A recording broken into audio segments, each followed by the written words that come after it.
Dahulu di sebuah kampung di Nusa Tenggara Timur, ada seorang bocah laki-laki yang tampan bernama Raja.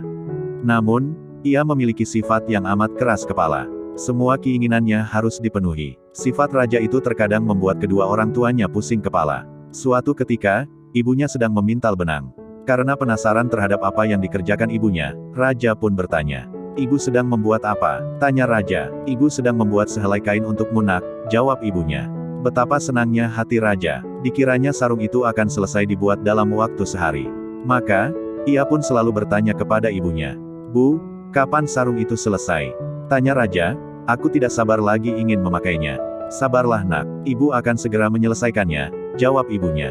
Begitulah setiap hari, Raja tidak bosan-bosannya bertanya dan menagih janji ibunya. Sang ibu pun bingung karena ia tidak mau berbohong.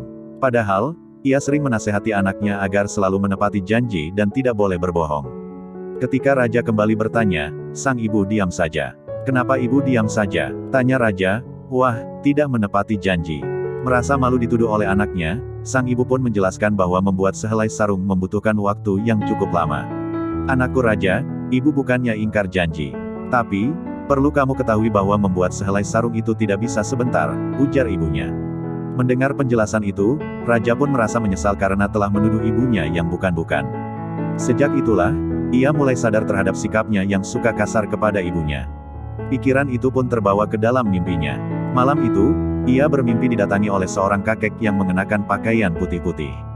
"Hai anak muda, apa yang terjadi dengan dirimu? Kenapa kamu wajahmu pucat seperti itu?" tanya kakek itu dalam mimpi Raja. Raja pun menceritakan apa yang terjadi antara dia dengan ibunya. "Ya kek, saya merasa berdosa kepada ibu saya. Selama ini saya selalu memaksakan kehendak kepada ibu. Bahkan, saya telah menuduhnya telah mengingkari janjinya," cerita Raja dalam mimpi itu yang membuat sang kakek menjadi iba. "Baiklah cucuku, jika kamu memang benar-benar merasa menyesal, maka kamu harus menebus kesalahan itu," ujar kakek itu. "Apa maksud kakek?" tanya Raja bingung. "Besok, bangunlah sebelum ayam jantan berkokok yang ketiga kalinya.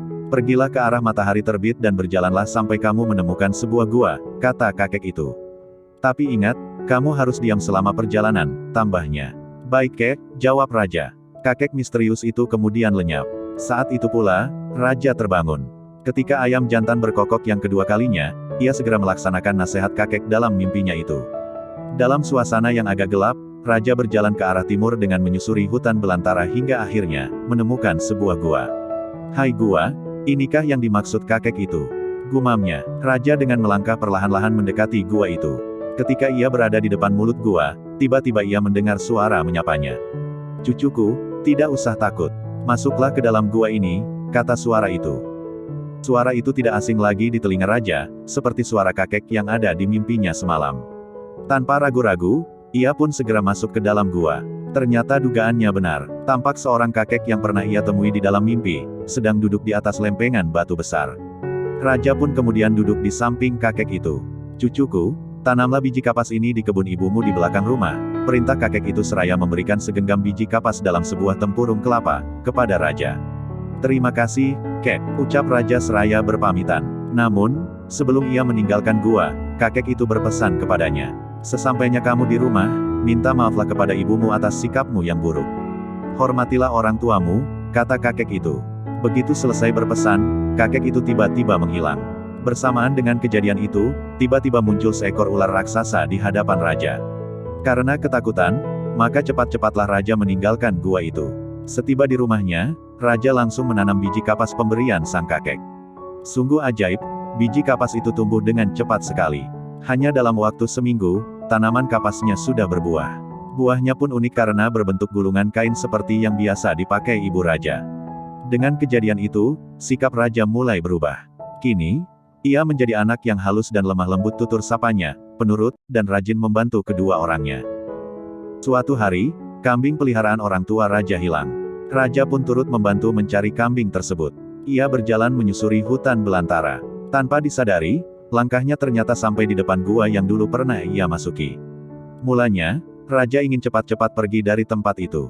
Namun, tiba-tiba ia mendengar suara beberapa gadis dari dalam gua. "Hai, siapa gadis-gadis yang ada di dalam gua itu?" gumam Raja. Raja penasaran. Ia pun memberanikan diri masuk ke dalam gua itu.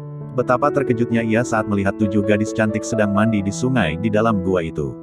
Aduhai, cantiknya gadis-gadis itu. Gumam raja dengan perasaan kagum.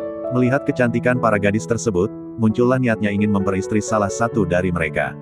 Maka, ia dengan diam-diam mengambil salah satu pakaian dari gadis itu yang diletakkan di tepi sungai. Pakaian itu kemudian ia sembunyikan di sebuah lubang pohon.